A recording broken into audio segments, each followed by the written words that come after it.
আসসালামু আলাইকুম। হেলদি উপায়ে আজকে তৈরি করে দেখাবো পুডিং রেসিপি। আশা করছি সবার ভালো লাগবে। এই গরমে পুডিং রেসিপি খেতে অনেক মজার।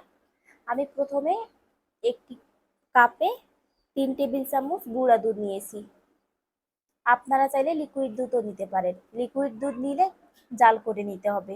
এরপর দিয়ে দিচ্ছি 1 গ্লাস পানি। 1 গ্লাস পানি দিয়ে একটি চামচ দিয়ে ভালোভাবে মিশিয়ে নিচ্ছি। মেশানো হয়ে গেছে। এবার একটি বাটিতে 4টি ডিম ভেঙে নেব।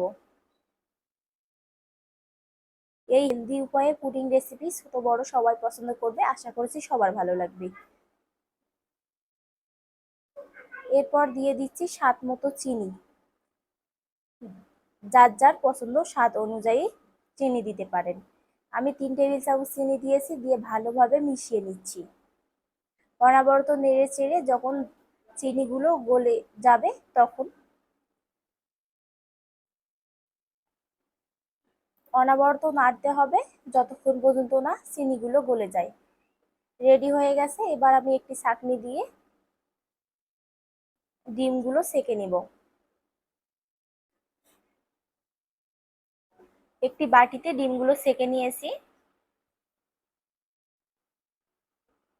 এবার এর মধ্যে দিয়ে দিচ্ছি লিকুইড দুধগুলো। আবারও ভালোভাবে মিশিয়ে নিচ্ছি।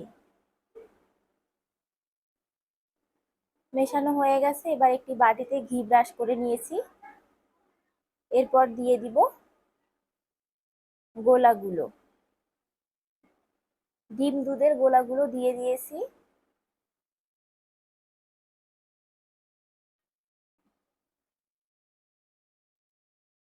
চুলায় একটি ফ্রাই প্যান বসিয়ে পরিমাণ মতো পানি দিয়ে দিচ্ছি। পরিমাণ মতো পানি দিয়ে পানিগুলো গরম হয়ে আসলে একটা কন্টেনার বসিয়ে ডিমের মিশ্রণগুলো পুডিংয়ের বাটিগুলো দিয়ে দিয়েছি। পুডিংয়ের বাটি বসিয়ে দিয়ে ঢাকনা দিয়ে জাল করব আধা ঘন্টা। দেখতেই পাচ্ছেন ফুলে উঠেছে। একটা টুথপিকের সাহায্যে দেখতেছি হয়েছে কিনা। হয়ে গেছে। চুলা থেকে নামিয়ে নিয়েছি। সাইডে কেটে নিচ্ছি। একটি বাটিতে ঢেলে নিচ্ছি পুডিং রেসিপি।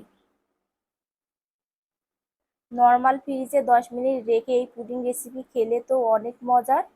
আশা করছি সবার ভালো লাগবে এই গরমে পুডিং রেসিপি। ছোট বড় সবাই পছন্দ করবে। দেখতেই পাচ্ছেন এই পুডিং রেসিপি কতটা সুন্দর হয়েছে। দেখতে যেরকম সুন্দর, খেতেও অনেক মজার। সবাইকে ধন্যবাদ জানিয়ে এখানেই বিদায় নিচ্ছি। সবাই ভালো থাকবেন। আল্লাহ হাফেজ।